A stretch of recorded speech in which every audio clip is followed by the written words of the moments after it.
அஸ்ஸலாமு அலைக்கும் வரஹ்மத்துல்லாஹி தஆலா வபரகாத்துஹு. அஊது பில்லாஹி மினஷ் ஷைத்தானிர் ரஜீம். பிஸ்மில்லாஹிர் ரஹ்மானிர் ரஹீம்.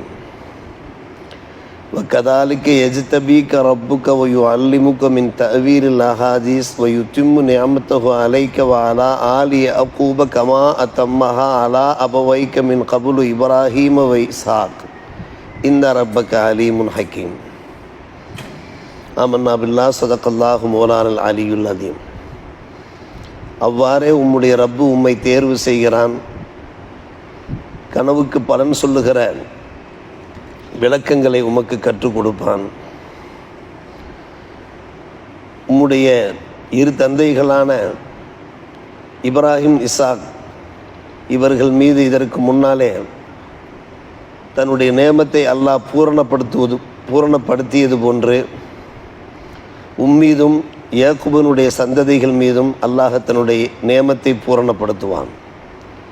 நிச்சயமாக உம்முடைய ரப்பு நன்கு அறிந்தவன், சிறந்த விவேகியாக இருக்கிறான் என்று வல்ல அல்லாஹ் சூரா யூசுப் 12ஆம் அத்தியாயம் 6ஆம் வசனமாக பதிவு செய்திருக்கிறான். நபி யூசுப் அலைஹிஸ்ஸலாமுடைய வரலாற்றை நாம் பார்த்து வருகிறோம். அழகான கனவு கண்டார்கள். 11 நட்சத்திரங்களும் சூரியனும் சந்திரனும் அவர்களுக்கு சிரம் பணிவதாக கண்டார்கள். தம்முடைய தந்தையிடத்திலே எடுத்து சொன்னார்கள். தந்தை சொன்னார்கள், இந்த கனவை நீங்கள் உங்களுடைய சகோதரர்களுக்கு எடுத்து சொல்லாதீர்கள், உங்களுக்கு எதிராக அவர்கள் சதி செய்ய ஆரம்பித்து விடுவார்கள். நிச்சயமாக சைத்தான் மனிதனுக்கு பகிரங்க பகைவனாக இருக்கிறான் என்று யாக்கூப் அலைஹிஸ்ஸலாம் தம்முடைய அருமை புதல்வர் யூசுஃபுக்கு அறிவுரை சொன்னார்கள் என்கிற வசன விளக்கத்தை நாம் கடந்த வாரத்திலே நினைவு கூர்ந்தோம்.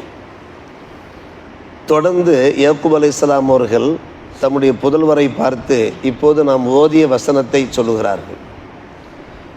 பிற்காலத்திலே அல்லாஹ் உம்மை ஒரு நபியாக தேர்ந்தெடுப்பான்.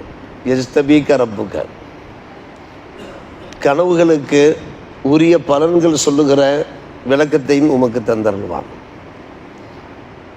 இது போன்று அல்லாஹ் நேமத்தை பூர்த்தி செய்திருக்கிறான். இதற்கு முன்னாலே உம்முடைய இரு தந்தைகள் இப்ராஹிம், இஸ்ஹாக் அவர்கள் மீது, அதே போன்று அந்த நேமத்தை உங்கள் மீதும் எம்முடைய சந்ததியினர் யாக்கூபுடைய சந்ததியினர் மீதும் அந்த நேமத்தை பூர்த்தி செய்வான் என்று யாக்கூப் அலைஹிஸ்ஸலாம் அவர்கள் ஒரு நன்மாராயம் சொல்லுகிறார்கள் தங்களுடைய புதல்வர் யூசுப் நபிக்கு. பல விஷயங்கள் இங்கே நாம் பார்க்கிறோம். கனவுக்கு பலன் சொல்லுகிற ஆற்றலை யூசுப் நபி அலைஹிஸ்ஸலாம் அவர்கள் மட்டுமல்லாமல் அவருடைய இரு தந்தைகளான இப்ராஹிம், இஸ்ஹாக், இப்ராஹிமுக்கு பிறந்தவர்கள் இஸ்ஹாக், இஸ்ஹாக்கு பிறந்தவர்கள் யாக்கூப், யாக்கூபுக்கு பிறந்தவர்கள் யூசுப் பெற்றிருந்ததாக முன்னறிவிப்பு செய்கிறார்கள். அன்றைக்கு யூசுப் அலைஹிஸ்ஸலாமுடைய அந்த வயது சற்றேற குறைய 17 வயதாக இருந்தது. அந்த 17 வயதில் தான் இந்த கனவை காண்கிறார்கள் யூசுப் நபி. அப்படியானால் பெருமானார் ரசூலே கரீம் ஸல்லல்லாஹு அலைஹி வஸல்லம் அவர்கள் கனவு பற்றி என்ன சொன்னார்கள் என்றால், நுபுவத்திலே பாக்கி இருப்பது நல்ல கனவுதான், சுப செய்திதான் என்று சொன்னார்கள். ஒரு முறை அபூபக்கர் சித்திக் ரலியல்லாஹு அன்ஹு அவர்கள் கேட்டார்கள், அது என்ன சுப செய்தி? நுபுவத்துக்கு பின்னாலே, நபி பட்டத்திற்கு பின்னாலே புஷ்ரா சுப செய்தி என்று கூறுகிறீர்களே, அது என்ன? நல்ல கனவு என்று சொன்னார்கள். சிலருக்கு அல்லாஹ் ரப்புல் ஆலமீன் நல்ல கனவை தருவான். அந்த கனவை நாம் புறக்கணித்து விடலாகாது. அந்த கனவு மூலமாக வருங்காலத்திலே என்ன நடக்கும் என்பது பற்றிய சில அறிவிப்புகள் இருக்கும், அறிகுறிகள் இருக்கும்.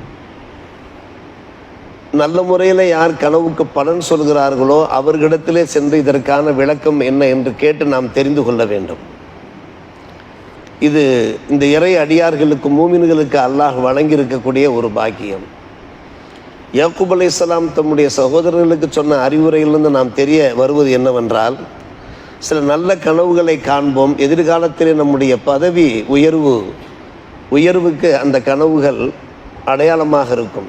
அதை எல்லோரிடத்திலும் சொல்லி கொண்டிருக்கக்கூடாது. காரணம், சமகாலத்தில் வாழக்கூடியவர்கள் பொறாமை கொள்ள வாய்ப்பு இருக்கிறது. இவர் உயர் பதவி பெறப்போகிறார் என்று பொறாமை கொள்ள வாய்ப்பு இருக்கிறது. அப்படி பொறாமை கொள்ளும்போது அதனுடைய விளைவுகள் சில சமயம் சங்கடங்களாக ஆகிவிடும். எனவே இதை நாம் பகிரங்கப்படுத்த வேண்டிய அவசியமில்லை.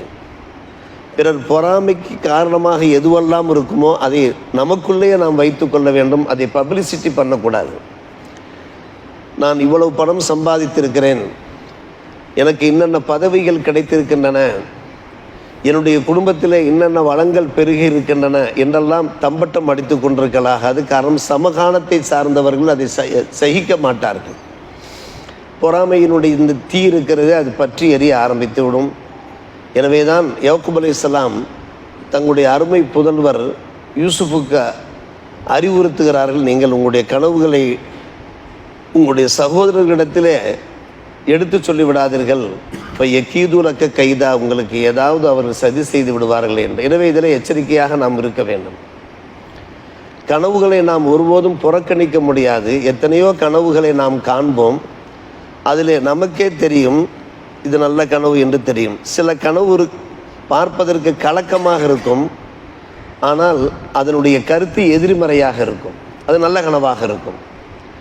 இமாம் அபூ ஹனீஃபா ரஹ்மத்துல்லாஹி அலைஹி அவர்கள் ஒரு கனவு காண்கிறார்கள், கலக்கம் அடைகிறார்கள். அது என்ன கனவு? பெருமானார் ரசூலே கரீம் ஸல்லல்லாஹு அலைஹி வஸல்லம் அந்த கபரை தோண்டுவது போன்று, அதில் எலும்புகள் எல்லாம் வெளியே எடுப்பது போன்று. இப்படிப்பட்ட ஒரு கனவு கண்டால் யாருக்கும் கலக்கம் ஏற்படுமா, ஏற்படாதா? அன்றைய காலத்தில் கனவுக்கு நல்ல பலன் சொல்லக்கூடிய முஹம்மது இப்னு சீரின் என்று கூறுவார்கள். அவரிடத்தில் அந்த கனவுக்கான விளக்கத்தை கேட்கிறார்கள் இமாமுல் ஆலம் அபூ ஹனீஃபா ரஹ்மத்துல்லாஹி அலைஹி. ஒன்றுமில்லை, நீங்கள் பயப்பட வேண்டிய அவசியமில்லை. பெருமானார் ரசூலே கரீம் ஸல்லல்லாஹு அலைஹி வஸல்லம் ஹதீஸுகள் இருந்து என்னென்ன சட்ட திட்டங்கள் இருக்கின்றனவோ, விளக்கங்கள் இருக்கின்றனவோ, அதை நீங்கள் வெளியே கொண்டு வரப்போகிறீர்கள், அவ்வளவுதான். எலும்புகளை வெளியே எடுப்பதாக அதற்கான விளக்கம் என்னவென்று கேட்டால், நபிகள் நாயகம் ஸல்லல்லாஹு அலைஹி வஸல்லம் அந்த ஹதீஸுகளில் என்னென்ன ஞானங்கள் இருக்கின்றனவோ, என்னென்ன ஷரியத்து சட்டங்கள் இருக்கின்றனவோ, அதை நீங்கள் பகுத்தாய்வு செய்ய போகிறீர்கள். பகுத்தாய்வு செய்து இந்த உம்மத்தாருக்கு நீங்கள் அதை சமர்ப்பிக்க போகிறீர்கள். சாந்தமடைந்தார்கள் அபூ ஹனீஃபா ரஹ்மத்துல்லாஹி அலைஹி அவர்கள். இப்படி பார்க்கிற போது அன்பான பெருமக்களே, சில கனவுகள் நமக்கு பரவசம் தரக்கூடியதாக இருக்கும்.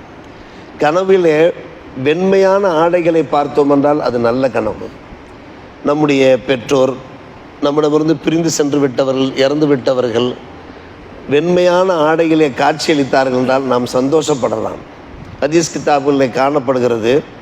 அன்னை ஹதீஜா ரலியல்லாஹு அன்ஹா அவர்கள் கேட்கிறார்கள் பெருமானார் ரசூலே கரீம் ஸல்லல்லாஹு அலைஹி வஸல்லம், யா ரசூலல்லாஹ், பரக்கத் இப்னு நௌஃபல் அவர்களிடத்திலே தங்களுடைய நுபுவத்தை பற்றி எடுத்து சொன்னீர்கள். உங்களுடைய 40வது அகவையிலே வஹி இறங்குகிற அந்த விஷயத்தை சொன்னீர்கள். அப்போது அவர்கள் உங்களுக்கு சொன்னார்கள், நீங்கள் நபியாக ஆக்கப்பட்டிருக்கிறீர்கள். உங்களுக்கு இப்படி ஒரு வஹி இறங்குகிறது என்றால், ஜப்ரீலை நீங்கள் கண்டீர்கள் என்றால், நீங்கள் நபி என்பதற்கான அடையாளம் என்று நான் எதிர்காலத்திலே நான் உயிரோடு இருந்தேன் என்றால் நான் உங்களுக்கு பக்கபலமாக இருப்பேன் என்று வரக்கா சொன்னார்களே. ஆனால் சீக்கிரமாக இறந்து போய்விட்டார்கள். அவர் நிலை என்ன? நீங்கள் உங்களுடைய நுபுவத்தை வெளியே எடுத்து சொல்வதற்கு முன்னாலேயே, தாவத் பிரச்சாரத்தில் ஈடுபடுவதற்கு முன்னாலேயே இறந்து போய்விட்டாரே, அவருடைய நிலை என்ன என்று கேட்டார்கள். பெருமானார் ரசூலே கரீம் ஸல்லல்லாஹு அலைஹி அவர்கள் சொன்னார்கள், நான் அவரை கனவிலே கண்டேன். அவர் வெண்மையான ஆடை அணிந்திருந்தார். வெண்மையான ஆடையோடு ஒருவரை நாம் கனவு கண்டோம் என்றால் அவர் சுவனவாசி. கருப்பு ஆடை, வேறு கலர்களில் ஆடைகள் அணிந்திருந்தால்தான் நாம் யோசிக்க வேண்டும். அவர் வெள்ளுடை அணிந்திருந்தார், எனவே சுவனவாசி என்று சொன்னபோது அன்னை ஹதீஜா ரலியல்லாஹு அன்ஹா அவர்கள் பெருமிதப்பட்டார்கள். காரணம், ஹதீஜா ரலியல்லாஹு அன்ஹா அவர்களுக்கு அவர்கள் ஒரு சொந்தக்காரராக, உறவினராக இருந்தார்கள். இப்படி சில கனவுகள் இருக்கின்றனவே, அது மிக அழகான கனவாக இருக்கும். சில கனவு மோசமான கனவாக இருக்கும். மோசமான கனவாக ஒரு சஹாபி கனவு காண்கிறார். ஒரு கருப்பு பெண், மொட்டையடித்த பெண், அவள் மதீனாவிலிருந்து வெளியேறி ஜுஹஃபா என்ற இடத்தை சென்று அடைகிறாள். இந்த கனவை காண்கிறார்கள். அதற்கு விளக்கம் சொன்னார்கள் பெருமானார் ரசூலே கரீம் ஸல்லல்லாஹு அலைஹி வஸல்லம் காலகட்டத்தில் ஒன்றுமில்லை, இப்போது கொள்ளை நோய் பரவி இருக்கிறது புனித மதீனாவிலே. இந்த நோய் மதீனாவை கடந்து ஜுஹஃபா என்ற இடத்திற்கு சென்றுவிடும். மதீனத்து மக்கள் அந்த கொள்ளை நோயிலிருந்து விடுபட போகிறார்கள். இதுதான் அந்த கனவின் பலன் என்று சொன்னார்கள். இப்படி அருமை சகோதரர்களே, சில கனவுகள், அந்த கனவுகளுக்கான சில விளக்கங்கள். பெருமானார் ரசூலே கரீம் ஸல்லல்லாஹு அலைஹி அவர்கள் ஒரு கனவு காண்கிறார்கள். படியேறுகிறார்கள். தங்களுக்கு பின்னாலே அபூபக்கர் சித்திக் ரலியல்லாஹு அவர்கள் படி ஏறுகிறார்கள். 2 படிகள் வித்தியாசம். மறுநாள் காலையிலே அபூபக்கர் ரலியல்லாஹு அவரிடத்திலே சொல்லுகிறார்கள், அபூபக்கர், நாம் இருவரும் படி ஏறிக்கொண்டிருக்கிறோம், ஆனால் 2 படிகள் நான் மேலே ஏறிக்கொண்டிருக்கிறேன், நீங்களோ 2 படிகள் கீழே இருந்து மேலே ஏறிக்கொண்டிருக்கிறீர்கள். ஒன்றுமில்லை யா ரசூலல்லாஹ், நீங்கள் எனக்கு முன்னாலே 2 ஆண்டுகளுக்கு முன்னாலே அல்லாஹ்வை சென்று அடைந்து விடப் போகிறீர்கள். அதுதான் இந்த கனவுனுடைய ஒரு பலன் என்று சொன்னார்கள். அப்படியே நடந்தது. பெருமானார் ரசூலே கரீம் ஸல்லல்லாஹு அலைஹி அவர்கள் 2 ஆண்டுகளுக்கு முன்னால் இறக்கிறார்கள், வஃபாத் ஆகிறார்கள். 2 ஆண்டுகள் தான் அபூபக்கர் சித்திக் ரலியல்லாஹு அவர்கள் ஹிலாஃபத் பொறுப்பில் இருந்தார்கள், அவர்கள் மறைகிறார்கள். அப்படியே நடக்கிறது. அடுத்து ஒரு கனவு காண்கிறார்கள். பெருமானார் ரசூலே கரீம் ஸல்லல்லாஹு அலைஹி அவர்கள் என்ன கனவு காண்கிறார்கள்? கருப்பு ஆடுகள் என்னை தொடர்கின்றன, அதைத் தொடர்ந்து வெள்ளையான ஆடுகள் தொடர்கின்றன என்று அபூபக்கர் சித்திக் ரலியல்லாஹு இடத்தில் சொல்ல, யார சொல்ல, ஒன்றுமில்லை, முதலிலே அரபு குலத்தோர் உங்களை பின்பற்றுவார்கள், உங்களுடைய தாவத்தை ஏற்பார்கள். அதைத் தொடர்ந்து வெள்ளை ஆடுகள் என்றால் வெளிநாடுகளில் வாழக்கூடிய அஜமிகள், அரபிகள் அல்லாதோரை அஜமிகள் என்று சொல்வார்கள். தொடர்ந்து அவர்களும் இஸ்லாத்தை பின்பற்ற ஆரம்பித்துவார்கள், இஸ்லாத்தை ஏற்க. அது அப்படியே நடந்தது. அன்பு சகோதரர்களே, அரபு உலகத்திலே முதலிலே மக்கள் இஸ்லாத்தை ஏற்கிறார்கள். அதற்கு பின்பு அண்டை நாடுகளிலே, அண்டை பிரதேசங்களிலே இஸ்லாம் பரவுகிறது. நிறைய பேர், 1000 மக்கள் இஸ்லாத்தை தழுவுகிறார்கள். இப்படி பல்வேறுபட்ட கனவு. புகார் ரஹ்மத்துல்லாஹி அலைஹி காணாத கனவா? பெருமானார் ரசூலே கரீம் ஸல்லல்லாஹு அலைஹி வஸல்லம் அவர்களுடைய முகங்களிலே ஈக்கள் மொய்க்கின்றன. அந்த ஈக்களை தங்களுடைய விசிறியினால் விரட்ட புகார் ரஹ்மத்துல்லாஹி அலைஹி அவர்கள் விரட்டி கொண்டிருக்கிறார்கள் கனவிலே. பின்னால் அவர்களுக்கு பதில் சொல்லப்பட்டது, ஆம், பெருமானார் ரசூலே கரீம் ஸல்லல்லாஹு அலைஹி அவருடைய அந்த பொன்மொழிகள், அதில் எது பலகீனமான பொன்மொழிகளோ அதை பிரித்து, எது பலமான பொன்மொழிகளோ, பெருமானார் ரசூலே கரீம் ஹதீஸ்களோ, அந்த ஹதீஸ்களை நீங்கள் தொகுத்தெடுப்பீர்கள் என்று விளக்கம் சொன்னார்கள். அதே போன்றுதான் தொகுத்தெடுக்கப்பட்டு இன்றைக்கு அல் ஜாமிஉ ஸஹீஹ் உருவாகியிருக்கிறது, புகாரி உருவாகியிருக்கிறது. உலகமெல்லாம் புகாரி ஃபேமஸ் ஆகியிருக்கிறது என்றால் அந்த கனவின் விளக்கத்தை வைத்துத்தான் இமாம் புகார் ரஹ்மத்துல்லாஹி அவர்கள் சஹீஹான நம்பகமான ஹதீஸுகளை எல்லாம் தொகுக்க ஆரம்பித்தார்கள். இப்படி பார்க்கிற போது அன்பான பெருமக்களே, சில கனவுகளை நாம் புறம் தள்ளிவிட முடியாது. நபி யூசுப் அலைஹிஸ்ஸலாம், நபி இப்ராஹிம், இசாக் அலைஹிஸ்ஸலாம் அவர்களுக்கெல்லாம் அல்லாஹ் தந்த ஒரு வரம். நாமும் சில கனவுகளை நாம் சாதாரணமாக எடுத்துக்கொள்ளாமல் அதில் ஏதாவது ஒரு முக்கியம் இருக்கும் என்பதை நாம் யோசித்து பார்த்து உரியவர்களிடத்தில் அதற்கான விளக்கங்களை கேட்டு நாம் தெளிவு பெறுவதற்கு வாய்ப்பு இருக்கிறது. வல்ல அல்லாஹ் நல்லோர் புரிவானாக. வாஹிர் தாவானா அல்ஹம்துலில்லாஹி ரப்பில் ஆலமீன்.